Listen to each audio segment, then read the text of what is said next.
there, thank you so much for joining me today. Today I want to introduce to you this book again, Transforming the Impossible. I want you to know that there are key stuff that you would learn from this book that would not only change you personally, but it will change your team, it will change your organization, and if you're a leader in a society, it will change your society at large. So I would like you to take up this book and read. Today I want to discuss from page 161, and we're talking about transformational leadership in a just culture. That is the capacity of a leader to lead a just culture and avoid the blaming, the shaming game. A just culture is a system that establishes accountability, transparency, and is blame-free. A just culture does not accommodate reckless behavior, and it ensures a fair system is established to review human error. So a just culture is a culture that is actually thinking at a system level, not at a personal level. And a just culture embraces fairness, openness, accountability, and transparency. So I want you to build a system that runs on a just culture mindset. Why am I saying this? Let me explain something to you. If you have a system, in that system you would have people who are committed to excellence. In the same system, you would have people who already have reckless behavior. You have those who have sabotaging behavior, and you would have those who have at-risk behavior. One critical thing you need to do is that you must prevent anyone who is exhibiting at-risk behavior to degenerate to reckless behavior, and anyone who is exhibiting reckless behavior to degenerate to sabotaging behavior, because at sabotaging level they will destroy your system. So if you find anyone who is exhibiting at-risk behavior, all you need to do for that person is to quickly put in place systems and structure to model leadership for such individual or team, so that you can help them to get on their way to commit to excellence. You do not want social loafers in your organization, trust me.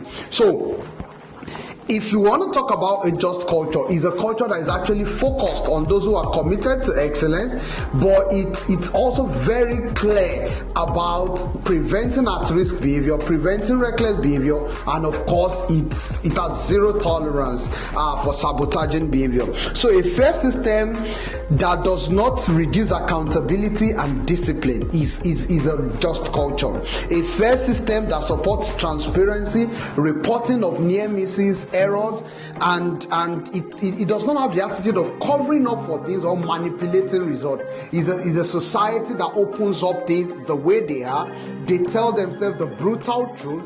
They have a sincere evaluation. They have sincere collaboration, and they work with each other to become better. That is a just culture. Number 3, that is a fair system that is committed to system thinking. He's not thinking about blaming anyone for any issue. The goal is to identify, correct, and improve the structure and processes in any system with a view to improving the outcome. Now, I'd explain the concept of the reckless behavior. A risk with a clear and significant consequence. A risk with a clear and significant consequence. If anyone violates that directly, that is reckless. Recklessness means the person shows disregard for a risk that has a clear and significant consequence. A popular example is a driver who drives under the influence of an alcohol. A surgeon who wants to take surgery under the influence of an alcohol. That's reckless.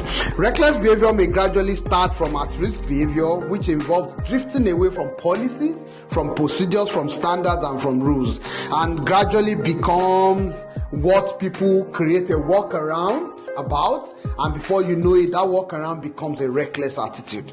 So I want to tell you, as a leader in such environment, number 1, once you spot at-risk behavior, you need to model leadership for such individual. You need to put in place structure for coaching, for mentoring, and for supporting them to not degenerate into reckless behavior. When you find someone with a reckless behavior, you need to work with the person with clear and sound warning to bring the person back to commitment to excellence. And when you find someone with a sabotaging behavior, you automatically know that you need to actively prevent such in your system. So a just culture does not tolerate evil, it does not tolerate risk. It's a fair system, but it's thinking about the systemic way of solving problem as against putting the blame on an individual. So the blame goes on the system, and with that it helps with better thinking. So imagine the forcing function that before you ignite the engine of your car, you must put your legs on the brake pedal. That is a forcing function in a culture that wants to prevent error. So whatever the case is, by the time your engine is on, your legs are on the brake. So the engine cannot move the car without you consciously looking around. That is a forcing function. So those are ideas from a just culture that would help you prevent you moving into at risk, let alone reckless, let alone sabotaging behavior. I hope you will build a just culture in your society. I hope you will make your culture a just one. You will prevent manipulation and you would embrace sincere evaluation. Thank you so much for listening.